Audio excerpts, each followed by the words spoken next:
Page 15, Cielito Lindo. I'm sure I massacred that all right. I should stick with a beautiful heaven is what it means in English, I guess.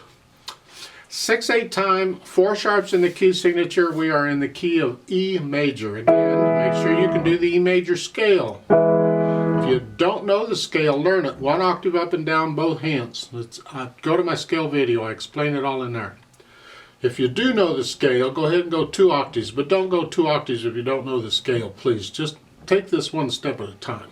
And while you're there, go ahead and do the scale for C sharp minor. It is the minor key that has 4 sharps, so I'm just doing the key signature. I do the major key, or the major scale and the minor scale with 4 sharps. Now, for this piece, we're counting 1/8 notes. Let's take it one head at a time and make sure, because we got some weird stuff going on here. Starting up here, 4th finger, they say 4th finger here, and that's okay. And a dotted quarter note is the same as 3 1/8 notes, just memorize it. So here it's going to get 3 counts. 1, 2, 3, 4, 5, 6. Now if you don't want to put a thumb on here, then you're pretty much going to have to, you can do this, put the thumb on here and cross over if you want, or 5th finger, 1, 2, 3, 4, 5 if you want. And then going on, you play the first F sharp with 4th finger and the second one with 3rd finger, like so. Different fingering for different people. I'm giving you options. There's nothing wrong with what's in the book. Here, now this is the last 2 measures of the first line. 1, 2, 3, 4, 5, 6, 1, 2. And they pointed out the tie. Isn't that nice of them? That shouldn't be there, but the point is there's a curved line connecting those 2 quarter note E's together. So you're going to hold it down for 4 counts. So it's 1, 2, 3, 4, 5, and then you go on here and then scrunch out. Second line, 1, 2, 3, 4, 5, 6. And another tie. They're being really nice here, pointing out all the ties, but you're supposed to notice those yourself. And you just, if I take out the tie and I just play all the notes, this is the second line, the 2nd and 3rd measure. It's all 1/8 note.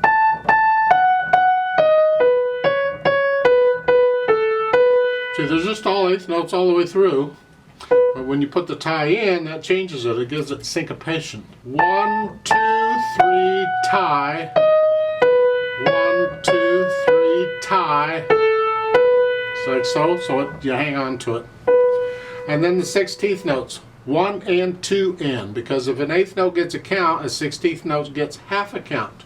So it's just 1 and 2 and 3 and 4 and 5 and 6 and. So the second line last measure is 1 and 2 and. 1 and 2 and 3. So it's just 1 and 2. That's all it is. And then the last is 5 and 6 and. 5 and 6 and. So that measure 1 and 2 and 3 and 4 and 5 and 6 and, because the 8th rest gets 1 count. For the most part, there's your rhythm for the right hand. The left hand just keeps these quarter note pulses going. It's 1 E chord down here, it's an A chord, move it around a little bit. Don't forget the D sharp. Remember all the sharps in the key signature? Just playing the notes in the E major scale. When you get on the 3rd line, it changes a little bit. You're still playing 1/8 notes, but the pattern is different. See, the broken chord pattern is here, now it's here.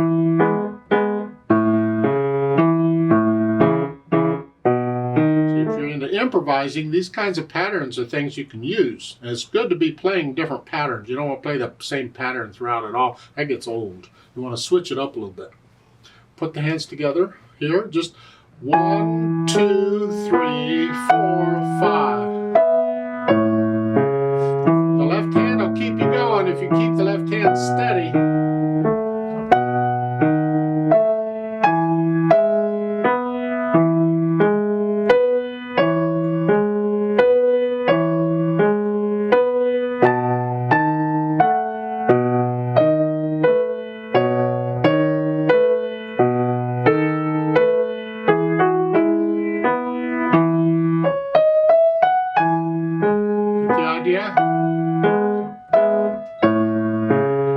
So just go through at your speed, not mine. I might be going a little fast, but go through and then you work out any hesitations you're having anywhere. So the beat is steady at some speed, some slow speed. You can speed it up later. Then we can go back and add in the slurs. Well, again, they're slurring it by every 3 beats. But remember, you don't always lift up before and after a slur either. You don't have to lift up. I suggest you just connect all of these for the most part until you get to a rest. So I just connect all of these. I can't connect that unless you can reach down. You can't connect it, but do the best you can.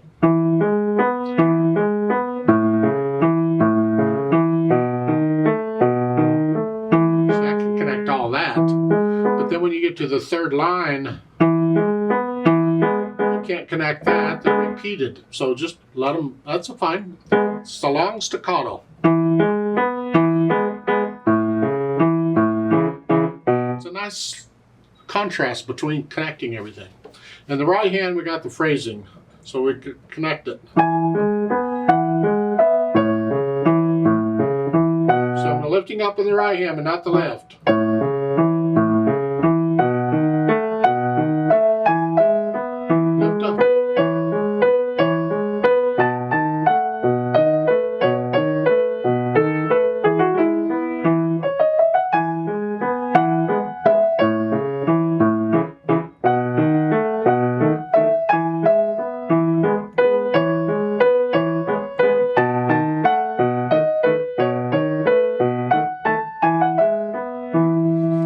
Lift up in the phrases in the right hand, but try and keep the left hand connected except for the repeating chords and the rest. Then we add the dynamics, so that goes to the melody, which is the right hand. Whatever you think moderately soft is, the left hand needs to be very soft. We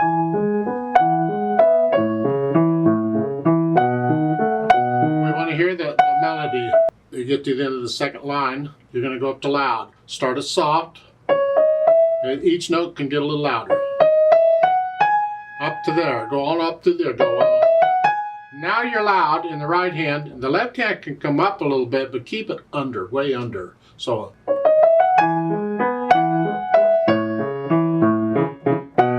And you're basically playing the last 2 lines loud. Now you're not going to stay at the same dynamic level all that time.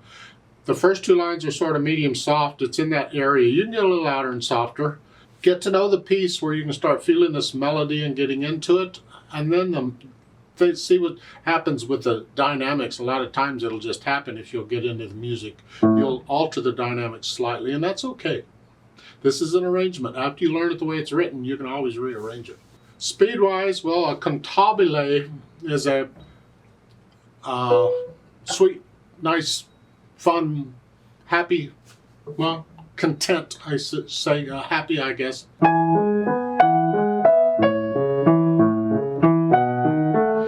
Depends on how happy you are and how happy you feel and how much wine I've had to drink or whatever, as to what that's going to be. So I'll leave that up to you. You may not play at the same speed every time. That's okay. Experiment with it. Then they've added pedal. Well, isn't that nice? You don't need pedal on this. I just proved that earlier when I played it without pedal. I thought it sounded fine. They've added pedal, but I want to talk about a few things because I don't want to be smearing things up. And if we're going to use pedal, we need to understand why we're using it. That's one problem I have with the Schaum books. They don't seem to really understand why they're using the pedal. If I pedal it the way it's shown, it's overlapping pedal throughout pretty much. This is what I get.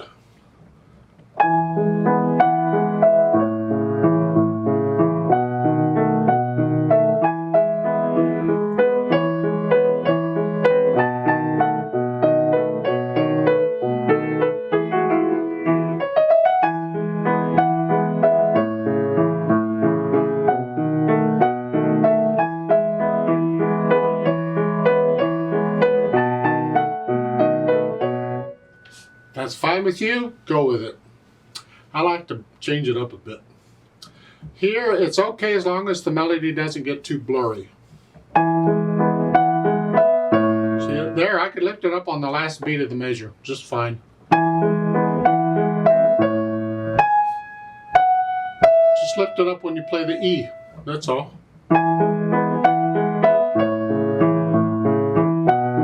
And I'm lifting lifting it up with the right hand on the second measure because I want to hear the phrase. It's like taking a breath. And on the last measure, the first line, I don't pedal until I play the E. I don't want to catch both notes. I don't want them both.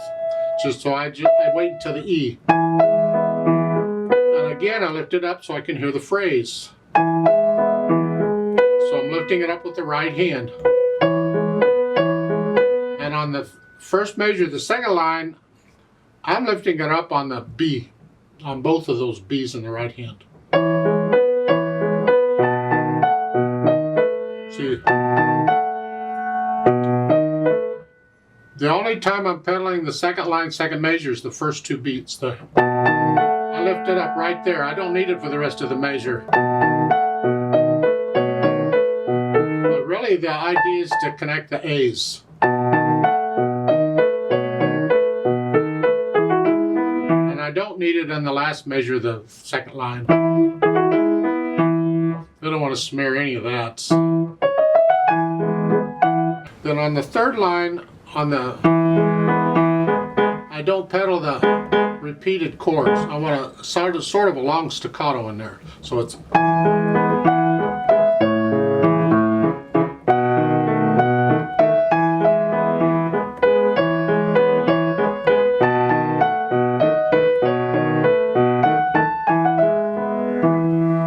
So that's, I mean, how you and when you change the pedal really affects the sound. You have to listen very carefully with it. Do you like it or not like it? For instance, in the third line, do I connect it? Or give me some staccatos.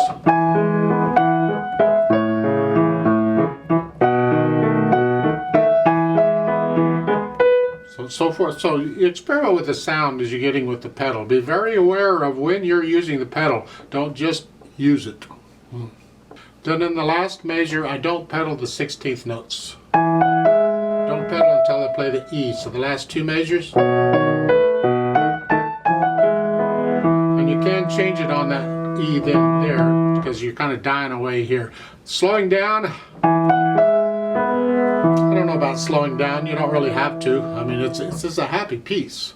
Let's stay happy. So I don't know if I'd slow down there. You have to experiment. Do you like retardandoing there anyway or not? You pick one. Just be aware that it's there, and when you're first learning it, do the retardando, and then as you're getting to know the piece, if you choose not to, I think that's great. In this particular, some music you can't do that with. You got to play the music the way it's written. But in an arrangement like this, go for it. Rearrange it if you want. I'd like to play this with you very slowly. I'm going to try and pedal it as I suggested. Try to. I'll give us 6 counts because there's 6 beats in a measure. I'm not going to do the dynamics, but we'll do most everything else. 1, 2, 3, 4. Ready, go.